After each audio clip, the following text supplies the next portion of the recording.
It is hotter than Hannah Montana here, am I right?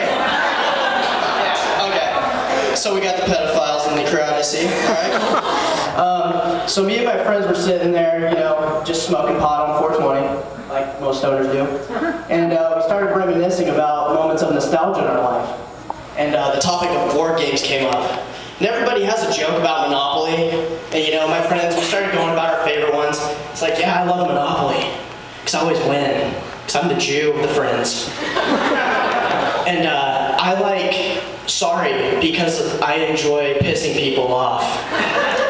But I said, you know what, I'm going to change the tone of this conversation. I fucking hate life. Has anybody ever played that game? So you fucking know what I'm talking about then. Why is it in that game that it teaches you jumping straight from high school to a career is the best option in your life? No, seriously. Okay, so I followed suit, right? I started my own freelance gynecology clinic. Yeah. Oh, hey, I care about the ladies and their hygiene, all right? That's it. That's all it is. So, I didn't make much money whenever I started this, but I did make a lot of traumatizing memories, and I learned a valuable lesson that day. A rabid beaver can not only be found at a river in Moose Jaw, Canada. Oh no, sir. No. Location number 2, between dirty women's legs. Oh yes, it's terrible. So I'm like, okay, first off, when the fuck in puberty do you grow teeth down there? And you're supposed to be a beaver? Damn up that flood that you've got going on. I don't know what the fuck that's about. This is just terrible. You need to get some maintenance down there. So I'd like to step away from offending people and move into relationships. How many people are here? Boyfriends, girlfriends? Anybody? All right, by show of broken spirits. Anybody? All right. And how about people that have recently broke up with anybody? Anybody? No? Just a couple? All right, cool. Doesn't it suck, like, the aftermath of breakups? Like, you're just sitting there with your friends and like, hey man, don't worry, you're gonna get back out there, big guy. You're just gonna get back out there, you're gonna find that other fish in the sea. I'm just like, dude, that's such a shitty analogy. Because I've never bragged about catching a girl this big before. You know, it's just terrible. But the best thing was the rebound girl. Oh yeah. My friend hooked me up, about 5'7", blonde hair, blue eyes, looking good. Oh man, never been with a girl like this before. And we started going back to my house. Things were getting heated a little bit, you know. I had a problem with this. How many women lay there and take it like a dead fish? Anybody? I don't mean to be offensive, I'm just saying. Now that could have been the chloroform towel beforehand, or the 6 roofies I put in her drink at the dinner. Now I don't know, because like at the frats they have like that fucking chart that shows how many roofies for what weight. And I'm like 115.3, fuck it, I overdid it, I got 6. We're taking you to the hospital, getting your stomach pumped, we're gonna get back out there. She doesn't remember shit, it's great, second date tomorrow. But my girlfriend and me, we broke up next Tuesday. It was just horrifying, but I see some light bulbs in the audience, great. All right, same page. So, you know, another thing is, like in college, you don't know what to expect when you go on dates. You got these experimental bitches. They want to experiment. And that's cool. I'm down with that. Kinky, handcuffs, let's do it. Whips, all right, bring it on. But when you step up to me and say, we should have anal sex.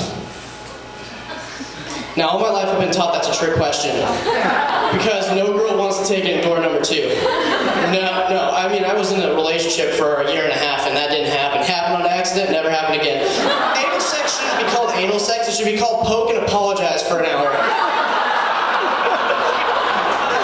So anyways, we're going about this, right? We're into it, we're going at it, whatever, and the whole time I'm sitting there thinking of what my friend said, don't worry man, it feels great. And I disagree, it hurt like hell, I've been walking crazy for a week.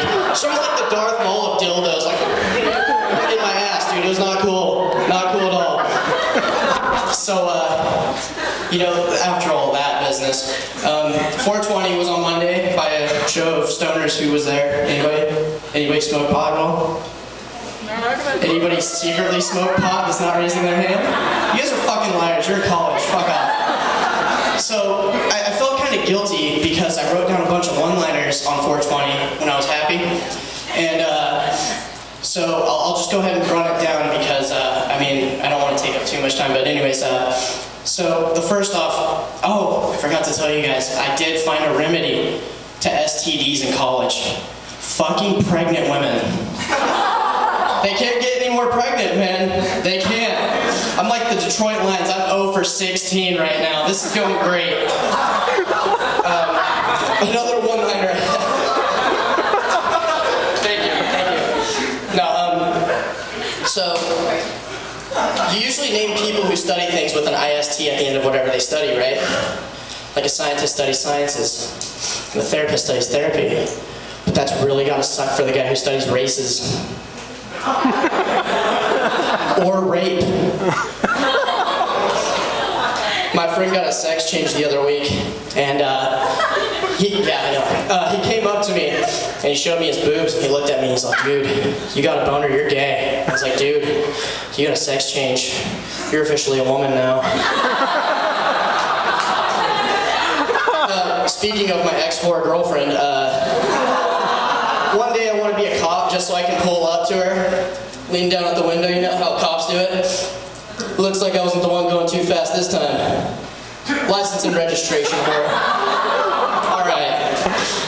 So, whenever I go to parties and stuff, like, I used to wear, like, shorter shirts so people would see my arms and be like, oh my god, you've got big arms. I'm like, excuse me, I'm up here.